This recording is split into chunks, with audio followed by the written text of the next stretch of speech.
O Espírito da Letra, analisando a obra de André Luiz, está começando mais um capítulo do livro Os Mensageiros, chegando a você que está acompanhando esta trajetória. Um livro muito rico.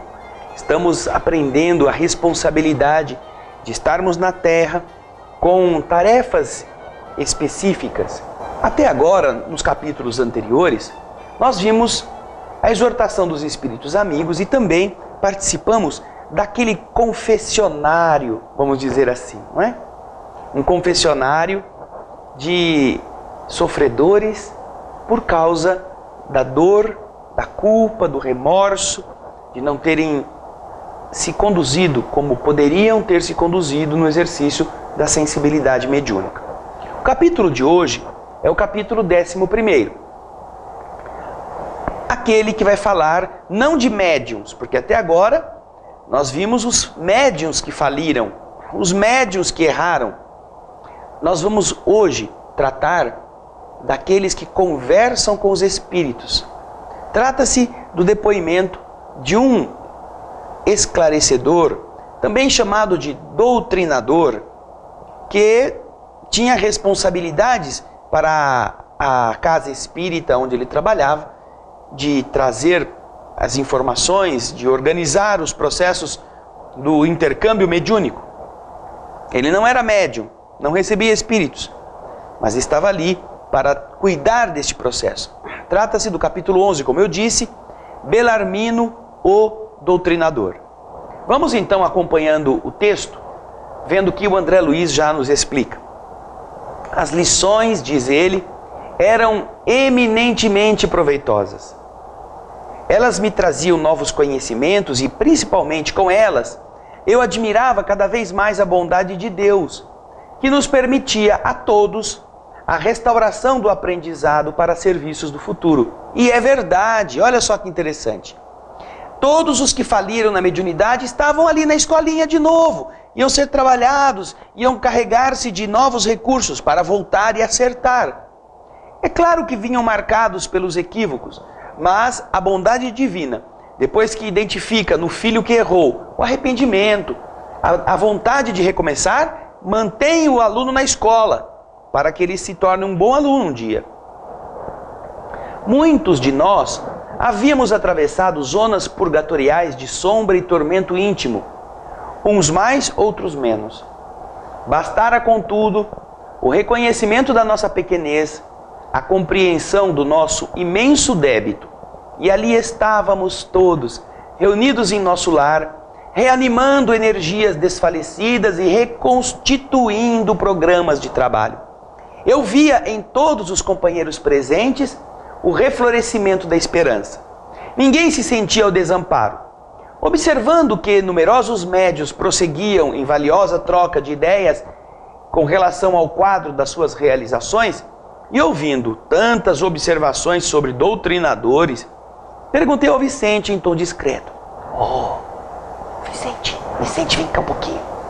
Será que não seria possível, para que eu aprendesse um pouquinho mais, a gente ficar sabendo da experiência de algum doutrinador assim, que esteja por aqui? Esses que deram uma bola fora, mas não como médiuns. Recolhendo a notícia de tantos médiuns, com enorme proveito, eu acredito que eu não devo perder esta oportunidade de saber o que aconteceu com algum doutrinador que não deu muito certo. Então Vicente refletiu e me respondeu: ora, vamos procurar o Belarmino Ferreira. Olha lá, o Vicente conhecia um amigo, um conhecido que ele encontrou-se com alguns tempos de antecedência na cidade Nosso Lar, e que agora ele se lembrou, Belarmino Ferreira. Havia sido na Terra um doutrinador. Vamos, disse o Vicente, vamos procurar por Belarmino. Então, ele me levou. Seguimos até um pequeno grupo. Belarmino lá estava em um canto, em uma palestra com um amigo. Fisionomia grave, assim, séria, gestos lentos. Deixava transparecer uma grande tristeza no olhar humilde. Vicente apresentou-me afetuosamente, dando início à conversa. Após a troca de alguns conceitos, Belarmino falou comovido: Ah, com que então meu amigo deseja conhecer as amarguras de um doutrinador falido? E eu, assim, meio sem graça, meio sorrindo, respondi: não digo isso não, eu desejaria conhecer a sua experiência, ganhar também com a sua palavra educativa. André se saiu bem, né? Ah, você está querendo saber das minhas desgraças? Não, eu quero aprender com os erros. Eu preciso também vencer os meus problemas. Então, Belarmino Ferreira deu um sorriso forçado, que expressava todo o pesar, toda a amargura que ainda lhe requeimava a alma, que ele traduz aqui na palavra absinto, o absinto que ainda estava no seu ser. E logo falou: ora, a missão do doutrinador é muitíssimo grave para qualquer homem. Não é sem razão que se atribui a nosso Senhor Jesus o título de mestre. Somente aqui, do lado de cá, vim pensar bastante nesta profunda verdade. Meditei muitíssimo, refleti intensamente e concluí que para atingirmos uma ressurreição gloriosa, não há por enquanto outro caminho além daquele trilhado pelo doutrinador divino, o Mestre querido. É digna de menção a atitude dele, abstendo-se de qualquer escravização aos bens terrestres. Jesus não tinha patrimônio, Jesus não se limitava a não ser a cuidar, fazer o bem para os outros, não queria nada para ele, não tinha propriedades. E é o que o Belarmino está reconhecendo. Não vemos passar o Senhor em todo o Evangelho, senão fazendo o bem, ensinando o amor, acendendo a luz, disseminando, espalhando a verdade. Nunca pensou nisso? Ele pergunta para o André, e ele pergunta para nós: já perceberam como Jesus passou toda a sua vida só fazendo bem, sem pensar nele? Sem pedir comida, sem dizer eu estou cansado, sem dizer agora chega. Ele sempre atendeu a todos. No próximo bloco, nós vamos entrar no âmago, na alma desse doutrinador e conhecer por que ele falhou. Então, fique conosco, daqui a pouquinho a gente volta.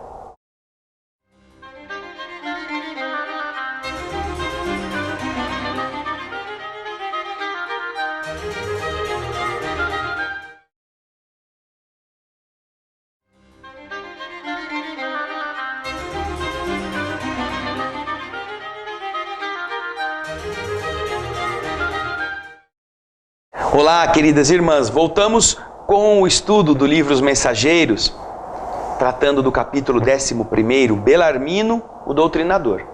Estamos vendo este doutrinador contando por que ele fracassou. André Luiz está ouvindo os conceitos que ele oferece ao raciocínio, comparando o trabalho de qualquer doutrinador com aquele que Jesus fez na terra, tomando o Divino Mestre como modelo do doutrinador ideal, do doutrinador adequado. E o texto, nós vamos continuar agora com ele, vai nos trazer mais detalhes do fracasso do Belarmino como doutrinador. Vamos então acompanhar o texto, aquilo que ele nos está contando. Depois de longas meditações, cheguei ao conhecimento de que, na vida humana, junto àqueles que administram e aqueles que obedecem, existem aqueles que ensinam. Chego então a pensar que na esfera da terra, da crosta terrena, existem mordomos, cooperadores e servos. Muito especialmente os que ensinam devem ser destes últimos, devem ser servos. Entende, meu irmão? Perguntou o Belarmino. E eu respondi: puxa, havia compreendido perfeitamente. O conceito de Belarmino era profundo e sua opinião era irrefutável, era incontestável. Aliás, eu nunca havia ouvido tão belas apreciações relativamente à missão educativa. Após um pequeno intervalo, ele continuou dizendo: há de estranhar certamente, André, tenha eu, Belarmino, fracassado, sabendo tanto. Minha tragédia angustiosa, porém, é a de todos aqueles que conhecem o bem e esquecem de praticá-lo. Aí, depois de parar um pouquinho, pensar e pensar, Belarmino prosseguiu. Faz muitos anos que eu saí de nosso lar com tarefa de doutrinação no campo do espiritismo evangélico. Minhas promessas aqui foram enormes. Minha abnegada Elisa dispôs-se a me acompanhar no serviço laborioso. Ela seria novamente a companheira desvelada, abençoada amiga de sempre. Minha tarefa constaria de trabalho assíduo no Evangelho do Senhor, de modo a doutrinar primeiramente com o exemplo e em seguida com as palavras. Duas colônias espirituais muito importantes que nos avizinhavam enviaram muitos servos para a mediunidade e pediram ao nosso governador que as ajudasse com a remessa de missionários competentes para o ensino e a orientação. Não obstante, apesar do meu passado culposo, eu me candidatei ao serviço, no que fui endossado, apoiado pelo ministro Gedeão, que não vacilou em me auxiliar. Deveria desempenhar atividades concernentes ao meu resgate pessoal, ao passado errado, ao mesmo tempo atender a tarefa honrosa, levando luzes a irmãos nossos nos planos visível e invisível. Sobretudo, era imperativo para mim o dever de amparar as organizações mediúnicas, os médiuns, estimulando companheiros de luta, colocados na terra a serviço da ideia imortalista. Entretanto, meu amigo, não consegui escapar à rede envolvente das tentações. Ih, olha lá. Você pensa que só médium que se dana? Que só médium que faz o que não deve? Olha aí o doutrinador falando que as tentações também lhe foram muito envolventes. Vamos ver como? Desde criança, meus pais me socorreram com as noções consoladoras e edificantes do espiritismo cristão. Circunstâncias variadas que me pareceram casuais colocaram-me na presidência de um grande grupo espírita. Os serviços eram promissores, as atividades nobres e construtivas, mas eu me enchi de exigências, levado pelo excessivo apego à posição de comando do barco doutrinário. 8 médiuns extremamente dedicados ao esforço evangélico me ofereciam colaboração ativa. Contudo, procurei colocar acima de tudo o preceito científico das provas indubitáveis, das provas iniludíveis.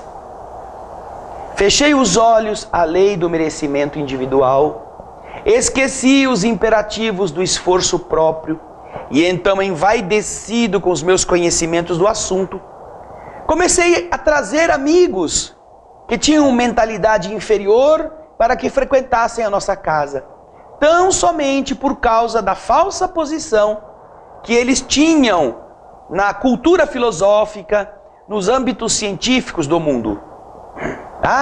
Eram amigos importantes, pensadores, homens inteligentes, tidos assim pela sociedade que se ilude com as aparências. E eu achava que eles eram importantes, então trouxe-os para o centro espírita, para que estivessem conosco, para que nos ajudassem na pesquisa. Insensivelmente, começavam a nascer na personalidade, na minha, estranhos propósitos egoísticos. Meus novos amigos queriam demonstrações de toda sorte. E então, ansioso para colher colaboradores na esfera da autoridade científica, para agradar os amigos, agradar aqueles que estavam questionando, ele queria, talvez até convertê-los, mas queria que as realidades do espírito fossem aquelas agradáveis a eles. Então, eu passei a exigir dos pobres médiuns longas e profundas e detalhadas perquisições nos planos invisíveis. O resultado era sempre negativo, porque cada homem receberá agora e no futuro de acordo com as próprias obras. Isso me irritava. Instalou-se a dúvida em meu coração devagarzinho. Perdi a serenidade de outro tempo. Comecei a ver nos médiuns que se retraíam aos meus caprichos, companheiros de má vontade e de má fé. Prosseguiam nas reuniões, mas da dúvida passei à descrença destruidora. Não estávamos num grupo de intercâmbio entre o visível e o invisível? Não eram os médiuns simples aparelhos dos defuntos comunicantes? Por que não viriam eles para que pudessem atender aos nossos interesses materiais imediatos?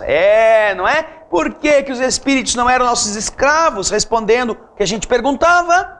Você vai saber por quê no próximo bloco. Fique conosco e veja que interessante a resposta que o Belarmino vai nos dar. Até já.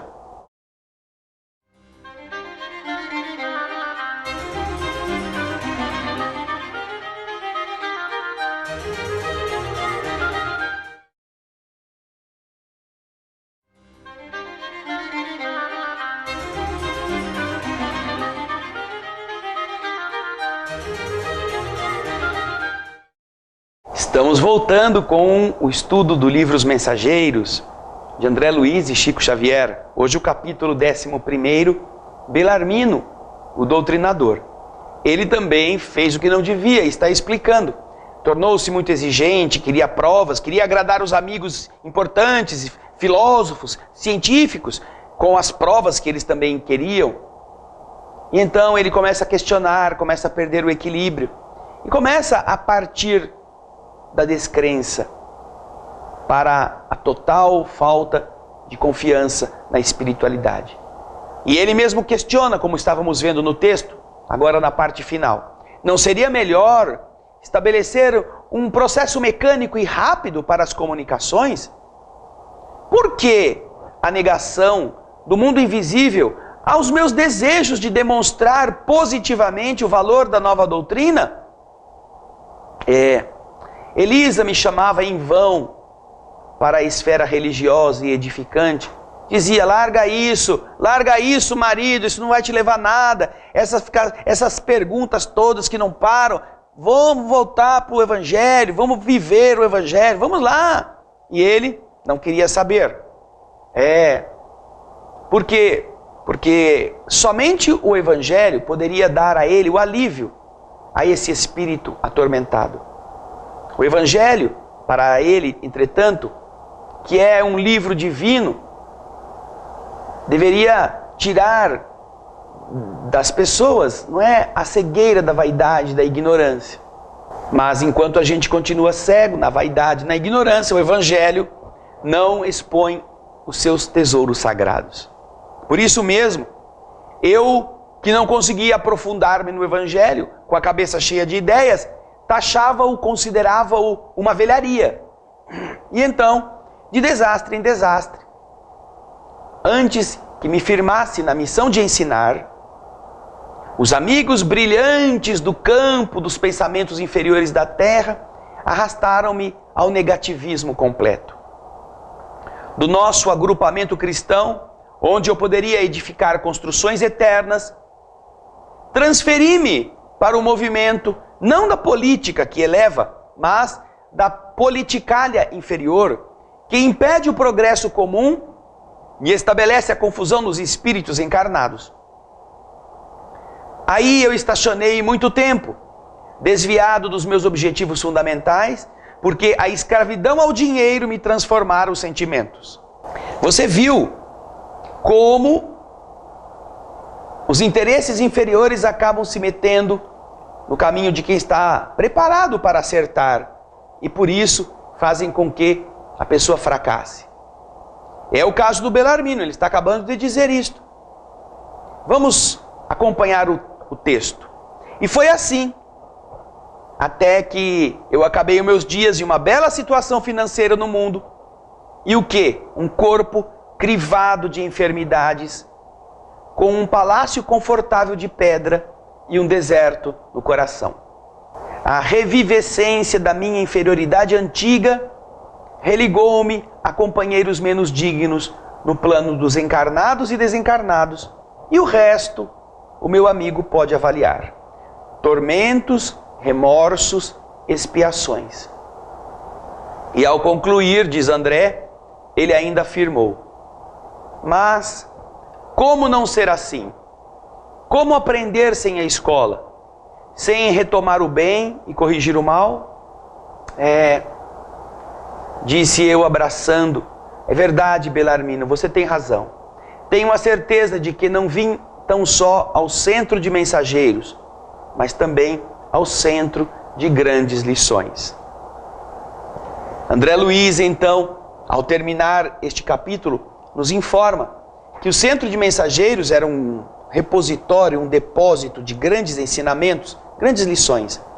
Belarmino, que tinha todos os recursos para auxiliar os médiuns, para estimulá-los, para fazer com que a mediunidade fosse ganhando confiança nela mesma, passou a ser um perquiridor, querendo agradar homens importantes da ciência do mundo, pensadores que deveriam, com o seu cabedal de intelecto, avalizar, dizer que a doutrina era certa, como se isso fosse necessário, como se a doutrina espírita dependesse dessa meia dúzia de falsos intelectuais que acham que o seu raciocínio é que avaliza a obra de Deus na terra para dar a ela o caráter de perfeição. E ele então, com isto, estragou-se, jogou fora a oportunidade por querer ser agradável com os indiferentes. Pessoas que nunca vão querer dar o braço a torcer, que vão se achar muito importantes para se deixarem convencer por coisas assim místicas. Ele então, por falta de personalidade, por falta de firmeza, deixou-se arrastar neste caminho e arrastou a oportunidade para o buraco. Aqueles que ele poderia ter ajudado tiveram que se virar de outra maneira. O trabalho mediúnico, o trabalho espiritual que dependeu tanto dos seus empenhos, ficou lá nas mãos de outras pessoas. Belarmino fracassou por culpa dele, mesmo tendo conhecimentos tão importantes para chegar ao final bem-sucedido. Depois que ele se meteu na política, aí ele foi fazendo conchavos, foi ficando rico, foi ganhando dinheiro, foi ficando importante. E como ele disse, coberto de enfermidades. Doenças sobre doenças. Porque no fundo, nós temos que gastar esse dinheiro de algum jeito, não é? E às vezes é a enfermidade, são os problemas que o dinheiro propicia, o ajuntamento de recursos. E se você entender bem, ele que conhecia a doutrina espírita, poderia ter empregado, se não a sua percepção, a sua inteligência, seus recursos para ajudar a causa do bem. E estaria diminuindo os seus problemas. Mas não, seu egoísmo, trazido do passado, e agora fazendo ligado àqueles antigos companheiros, os comparsas dos seus vícios no mundo espiritual, agora fizeram a sua perda. Mas é preciso recomeçar, como ele disse. E é verdade. Esteja atento, porque de um pequeno detalhe nós vamos encaminhando, de uma pequena escapada, a gente acaba chegando aonde não deve. Se você perceber, do caminho reto que te leva ao destino, a trilha torta é apenas um convitezinho de saída na grande estrada. Mas se você entra por ela, vai saber lá onde você vai parar, não é? Pense no capítulo 11. O capítulo que vem a seguir também é muito interessante e nós esperamos por você no próximo programa. Muito obrigado, muita paz.